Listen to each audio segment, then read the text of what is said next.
জনপ্ৰিয় অভিনেতা সুশান্ত সিং ৰাজপুত আৰু নাই। দেওবাৰে মুম্বাইৰ বান্দ্ৰাস্থিত বাসগৃহত আত্মহত্যা কৰে অভিনেতাজনে। পুৱা অভিনেতাজনৰ ঘৰুৱা সহকাৰী যুৱকজনে মুম্বাই আৰক্ষীক খবৰ দিয়াৰ পাছতে পোহৰলৈ আহে এই ঘটনা। ঘটনাস্থলীত উপস্থিত হৈ মুম্বাই আৰক্ষীয়ে ঘৰুৱা সহকাৰী যুৱকজনক সোধা পোছা অব্যাহত ৰাখিছে। ঘটনাৰ প্ৰাথমিক তদন্তত অভিনেতাগৰাকীয়ে আত্মহত্যা কৰা বুলি সন্দেহ কৰা হৈছে যদিও এই সন্দৰ্ভত নিশ্চিত তথ্য এতিয়ালৈকে পোহৰলৈ অহা নাই। হিন্দী ধাৰাবাহিকৰ জগতৰ পৰা বলিউডলৈ আহি যথেষ্ট কম সময়ৰ ভিতৰতে দৰ্শকৰ হৃদয় জয় কৰা অভিনেতাগৰাকীৰ মৃত্যুক সহজভাৱে ল'ব পৰা নাই অভিনয় জগতখনেও।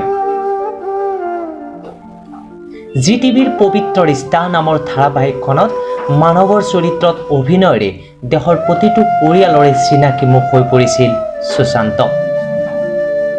ইয়াৰ পাছত কাইপছে নামৰ চলচ্চিত্ৰখনৰ জৰিয়তে বলিউডত তেওঁক আত্মপ্ৰকাশ কৰে। MS Dhoni the untold story ছবিখনেৰে ব্যাপক জনপ্ৰিয়তা অৰ্জন কৰা অভিনেতাজনৰ শিক্ষাগত অৰ্হতাও আছিল উচ্চ। সৰুৰে পৰা পঢ়া শুনাত ভাল ফল দেখুওৱা সুশান্তৰ প্ৰথমে সপোন আছিল মহাকাশচাৰী হোৱাৰ। পাছত ভাগ্যচক্ৰত পৰি তেওঁ ইঞ্জিনিয়াৰিঙৰ পাঠ্যক্ৰমত নাম লগায় যদিও সেয়া সম্পূৰ্ণ নকৰাকৈ অভিনয় জগতলৈ আহে। মহাকাশত বিচৰণৰ সপোনে খেদি ফুৰা সুশান্তই মুম্বাইৰ বাসগৃহত ৰাখিছিল এটি টেলিস্কোপ। সুশান্তই অভিনয় কৰা ছবিসমূহৰ ভিতৰত আছে PK, MS ধোনী, ৰাফতা, কেদাৰনাথ, চিচুৰে আদি। অলপতে তেওঁৰ ড্ৰাইভ নামৰ এখন একশ্যন ছবি নেটফ্লিক্স যোগে সম্প্ৰচাৰিত হৈছিল।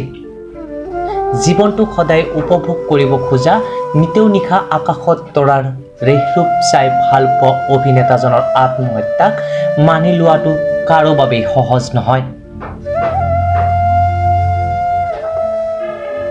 শেহতীয়া এক তথ্য মতে কিছুদিনৰ পৰা মানসিক চাপত ভুগি আছিল সুশান্ত।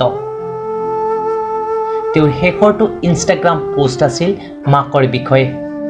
পোষ্টটোত তেওঁৰ মানসিক দ্বন্দ্ব ফুটি উঠা দেখা গৈছিল। মন কৰিবলগীয়া যে কিছুদিন পূৰ্বে সুশান্ত সিং ৰাজপুতৰ পূৰ্বৰ মেনেজাৰ দিখা চালিয়ানৰ আত্মহত্যাৰ বাতৰিও চৰ্চা লাভ কৰিছিল।